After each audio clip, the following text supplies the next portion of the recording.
Hello and welcome back to Your Story is Your Portal. And today I have Diana with me. Diana, is it Devi or how do you say your surname, Devi. Diana? Devi. Diana Devi. Dee. So I met Diana during the High Vibe podcast training that we were doing together. And I just love your podcast. Maybe you would like to start by introducing yourself and telling us a little bit about your podcast as well. So I am focused on working with women, especially women that are in midlife, because in midlife, lots of things start to change and happen. And it's a little bit challenging to navigate through all of those kinds of things. And there's so much information out there, and there's even more misinformation. So my background is I am a clinical pharmacist. I am an Argentine tango dancer and instructor, and I've been through yoga, NLP, all of those kinds of things that really have helped me get to the point where now I use a combination of things when I work with clients, because no one thing works for everyone. Everybody's different. But I really enjoy bringing movement into people's lives and helping them understand how to connect with their bodies again, which then helps them connect to their soul and really figure out what's going on and what they need to do, and maybe even why they're here. I love that. And of course, I am very passionate about that topic because I just turned 60. So I am very, very passionate about inspiring other women that perhaps start to have some of the challenges that I've been having at the age of 60.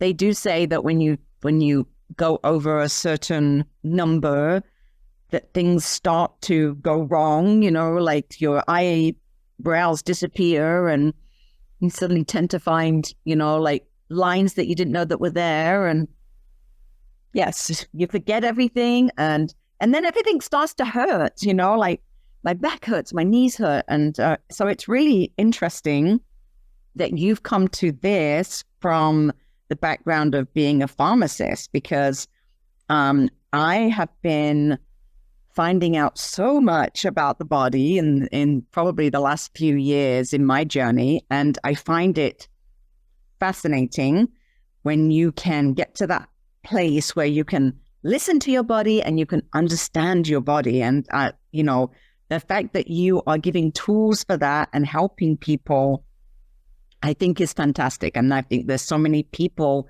that need that awareness so much. So tell me, how do you bring in things like your background in tango, for example? Because I'm a salsa dancer, so I did dabble a little bit with tango, and I love tango. So how do you bring in some of the things that the principles from tango dancing into some of the coaching and help that you give people? So it is about movement and being able to move. So I, at one point in time, was thinking about going to get a PhD in kinesiology. And my focus was going to be in using Argentine tango as a tool for Alzheimer's, PTSD, depression, all of those kinds of things. And I really started looking at it and thinking, well, number one, I want to dance more and move more than I want to sit and write and research. But also there are the same principles or skills or things that I learned about through dancing that can be brought to a broader base of people. And the biggest thing is being able to connect to your body again. Because especially women, we have spent decades, and literally decades, right, of going, oh, well, I'll go to the bathroom after I finish this, or I'll eat later, or this person needs to have this taken care of, or sure, I can do one more thing. And, oh, I really don't need 6 hours of sleep. Maybe I can get by on 5. And your body gets to the point it goes, hello, we're not doing that anymore. Isn't that's so true? I mean, I think about 4 years ago, I was dancing salsa like 3 times a week. I felt like I had a lot of energy, and my body was performing very well. It was keeping up, and now in this last 4 years, I feel everything is slowing down, and I'm listening to my body, and I'm thinking, wow, why is it? Why are you talking to me in this way and saying, no, you can't do 6 hours of salsa dancing every day? And Right. why is that? I mean, really? Could I get back to that place? It depends. I would say, I'm dancing, I don't know, maybe 4 to 5 hours at minimum per week. And then I have my own practice that I do on top of that. And part of it is about the way that you approach it. And I say that meaning listening to your body rather than saying, I'm just going to push through. But sometimes there are other things that you need to do along the way. And the classic example I give is you don't feed a 19-year-old the same that you would feed a 15-month-old. So why do we think we're going to feed a 50 or a 60-year-old body the same as we did when we were in our 20s and 30s, right? So you have different needs, and understanding and supporting where your body is now has huge benefits. I mean, it's unbelievable. I'm 69. You're 69? Yeah. Wow, I'm so inspired. And I'm still dancing. I'm still, and I work with people that are, in their 40s, and they go, I want to be like you when I grow up. And I'm like, I don't really know how to take that. I really don't know what that means, but okay, I guess that's a good thing. But starting a podcast, last year, and jumping into AI and all of these kinds of things. So having stimulation, and when I say stimulation, it is something that you think is fun or interesting, something that really will revitalize you. And there is so much associated with movement and what it does to the prefrontal cortex, the front part of your brain, the thinking, the analytical, the part that we use to make decisions, that with age, if it's not stimulated and if we're not continuing to work at it, it doesn't stay vibrant. And so really understanding that, I might need to do something else. Maybe I need to take more breaks. Maybe I need to sleep more often. Maybe I need to, rather than having 4-inch heels, I now dance in 2.5-inch heels. But so I make these accommodations and help people find out what those are, because you can be physically active. We have somebody in our community who's a dancer who's 84 years old. Wow. That's amazing. Yeah. And so I think being able to challenge the notion that aging means that you need to stop doing some things, and maybe it's you need to do them in a different way. I like that. Well, I have set myself a goal. We are starting, we're going into the high season here in Mexico. And so there is a restaurant that does weekly salsa dancing. They have live music, and you can go along and you can dance. And they have a lesson, I think it's 7:00. And then I think the live music starts at 8, and I think it goes till 10. So I have set myself a goal that I am going to walk there, because I don't have any transport. So I can't use that as an excuse, because it is in walking distance.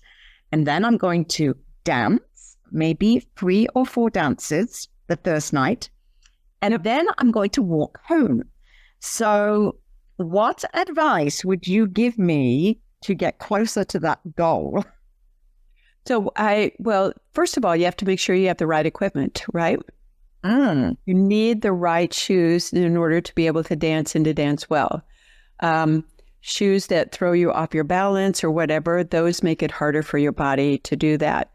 I love walking before dancing and afterwards because it realigns and readjusts the body. So I think that's great.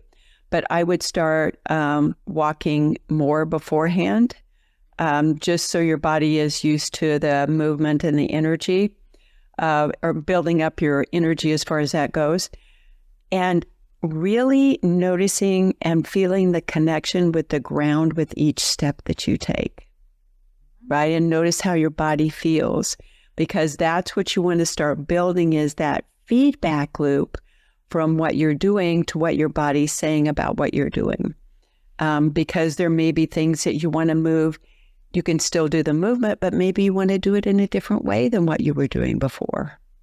So starting that journey of, I'm connecting with my body, I feel it. And then my one that I recommend a lot for everybody is balance exercises. And it sounds kind of strange, but being able to stand on one foot, right? And so you can have the other foot just right beside it and then stand with it crossed over in front of it. So if I have my left leg crossed over in front of my right leg and stand in balance and then flip it around the other way. And then the ultimate challenge is to do it with your eyes closed. Ooh. Because that really starts to build all of those, all of the other things associated with balance, because it's also you're turning, right? Yes. You're doing a lot of turns and that kind of stuff, and being able to have your balance and know where you are and what's going on is really important. And then when you go there, you can have more fun because your body's already like, I know how to do this. Right. Right. I haven't done it for 4 years. And in the meantime, I had a collapsed vertebrae that I was told that I had to have 5 vertebrae removed and steel rods put in my back in order to be able to walk again. And so I decided I'm not going to listen to that. I'm going to listen to my body instead. And my body was really shouting very loud. Yeah. Don't do that. And that's not the way to go. There's no way back from that one. Yeah, when there's no way back from that one. Yeah. Exactly. And I'm like, I already have a steel rod in my back, so putting more steel rods in my back it really didn't sound like a good idea. So I found other ways to recover, and so now I'm just I'm at the point where I feel like I'm ready. It's almost a year since the first sort of incident happened. It was in late November, where I just my vertebrae actually collapsed, and so I feel like I've been going a year, getting ready for this moment, which is going to start in 2 weeks. So so I'm really I love what you just said about balance. And what other kind of advice would you give a 60-year-old like me that's wanting to get dancing again? So the other thing that I would say is pelvic floor exercises, which sounds weird, but there's a relationship between the pelvic floor and your big toe. Your big toe is involved with balance and a lot of other things. So when you have all of that stuff working together and working well, then you put less stress on other parts of your body because you're able to stand up straight like you need to. So adding those into your routine, and they can be super simple ones. I know people talk a lot about Kegels and those kinds of things. I think there are ones that maybe are a little bit better, and it's because you're really wanting to start to pull up and to release. It's that whole chain because it's like a bowl, right? And it's got connections through your legs down to your feet, like I mentioned, the big toe. So, and all of this is about strengthening parts of our body that we haven't been using, or maybe after childbirth or jobs where you stand a lot or not having to use them. We kind of forget that they're there and need to really focus on those. And those are absolutely amazing. And then I guess one of the big ones I like is a body scan. And this is a body scan that than you going someplace and have this machine do it, you do it yourself. Wow. Wow. Now, we are almost at the time. So I'm just curious, do you have this information on a website, or like how do we work with you? So you can reach out to me. I have a 21-day reset course that is just a self-study course, and they can start with that one. You can reach out to me, and I have a podcast as well, which I talk about some of this stuff. I talk about how to connect with your body and those kinds of things. I haven't gone into the pelvic ones yet. But yeah, reach out to me, ask me questions. I'm on all of the various social media. Yeah, I love doing this work. I want women to know that there are other options, and you can feel good and you can enjoy life again. And who the hell wants to be invisible, right? Right. I love it. I love it. Okay, so you work kind of one-on-one with people, yes, but then you also give a lot of information in your podcast. So I'm assuming then, like somebody like me that has a goal like that would work yes, with you, and then you would go through all of the things like the exercises that you would recommend, and some of the things that you mentioned to me. Do you also help with things like diet and that type of thing? That is a critical part of it as well. And I look at, I kind of say, okay, dance is medicine, food is medicine, sleep is medicine, meditation is medicine. All of them really come together, and really being able to help your body and support it is really important. So I do talk about food. I talk about stretches. I talk about exercises you can do for your facial muscles, because we always like to have those perk up a little bit, especially before we're going to be doing something. So there's kind of a whole host of all of those things. And you'll find some of that content on YouTube, and Ageless Life with Diana Devi. So there's some stuff that's on there as well. And yeah. Exercise with Diana Devi. Is that right? An Ageless Life with Diana Devi. An Ageless Life with Diana Devi. Okay, well, we're going to put this in the show notes anyway, so everybody can look at that. And also, I would just say, I feel like you've just given me 3 wonderful tips to get me started. So I'm like, okay, well, I feel great that I'm going to be able to look at doing some balancing. I haven't been doing anything like that. I can look at doing some pelvic exercises, which I also have not been doing any of that. And I only just started walking really a few days ago. So I guess I'm going to have to start doing that like every day. Like how can we sort of get this going without it becoming, So make it in. And so I like to say it, rather than I have to walk every day, I want to walk every day because, so that you really flip the mindset. If I say to myself, I have to do something, then there's just all this resistance. If I say, I'm going to do this because I care about me, or because I have this specific goal, or because I want to be able to do something, or I want to see nature, or walk my cats, whatever it might be, it makes it so that I'm more likely to do it. And consistency is really important. So making it something that you can do and do consistently. And of course, you need good shoes. Yes. Okay. Well, what is good shoes? Let's talk about shoes, because I'm in Mexico and we have cobbled streets. So what would be good shoes for me? I would probably go, do you have anybody who's like an expert that can fit your foot or any of that kind of stuff, and look at the way that you move at all? I did go to somewhere get some of those special insole things that you put into your shoe. Yeah, well, first of all, flip-flops or sandals are not going to be what you're going to want to use, because those are absolutely the worst things for your feet. So find something that's comfortable and supports your feet. A lot of times, I recommend people get shoes that are specifically designed as walking shoes. There are a couple European brands that people recommend, depending upon how your foot works and those kinds of things, but really making sure. And if you find that your feet start to hurt, there's something that's up. Hey, I'm going to have to look into this because I hadn't even really considered, getting proper walking shoes. And also my dancing shoes are 4 years old and I'm not even sure I know where they are. So I'm obviously going to have to look at that as well. And I don't think I can wear heels at all. So I'm going to have to look for some shoes that are flat for dancing, I think.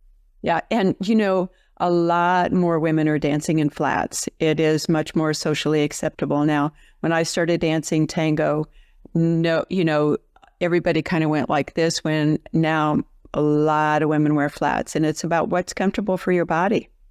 Yes. Wow. Oh my goodness. I have learned so much from this podcast interview. I really have. Just before we go, I just want to ask you one more question. Yeah. How did you discover this? Like what is your story behind finding this as your passion? Like, what was the path to do what you do now and help women? So when I was in my mid-50s, I was having difficulty. I woke up one morning and I went, I can't even spell the word with today. What's the matter? I was the human calculator in my group. And when we went out to eat, I'd say, okay, it's this much and here's how much is a tip. And, I couldn't do any of that anymore. And I was starting to really feel myself sinking in and wanting to become invisible. And I was tired all the time, even though I was in bed for more than 8 hours. And so, you go to your doctor. I went to a woman and I thought, she's going to do all these blood tests. I'm going to figure out what's going on with me. Go back in and she says to me, you're getting old. You need to get used to it and stop trying to be young. So wow. I know. And I'm like, and to come from a woman, I mean, on top of it was just like, oh my God, no. So I was a little bit depressed and then I got mad and I got, when you get mad, that's when you figure stuff out. So it's like hands on my hips kind of thing. Okay, fine. I know how to read medical journals. I've done meditation and yoga. I'm in dance right now. I've studied diet and all of that kind of stuff. I'm going to figure this out for myself because I am not going to live the rest of my life like this. Oh my God. I love that story. That's so inspiring that you're now 69 and you're inspiring other women to do this. So thank you. I feel very inspired by you. And you have a website as well, Diana? Yes. An agelesslife.com.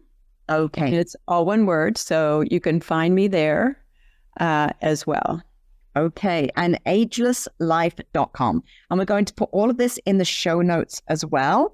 And I just want to say thank you so much for inspiring me. I had no idea. I guessed that you were like 10 years younger than me. So when you just said your age, I was like, oh my God, there's hope. Yes, you look great. Thank you. And I think I'm going to be even better once I actually start dancing again. So yes. Thank you for inspiring me. I really appreciate it. This has been fun. Thank you for having me. Thank you, Diana. Bye-bye. Bye-bye. Thank you for walking through today's portal. I invite you to subscribe, share, and join me inside the House of Story Medicine for deeper journeys, book mentorship, and soul story retreats in Mexico. Because your voice matters.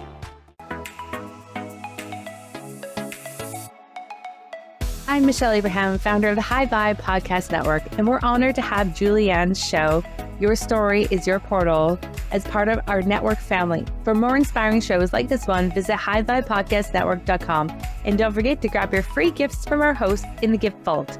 Stay high vibe and keep sharing your life.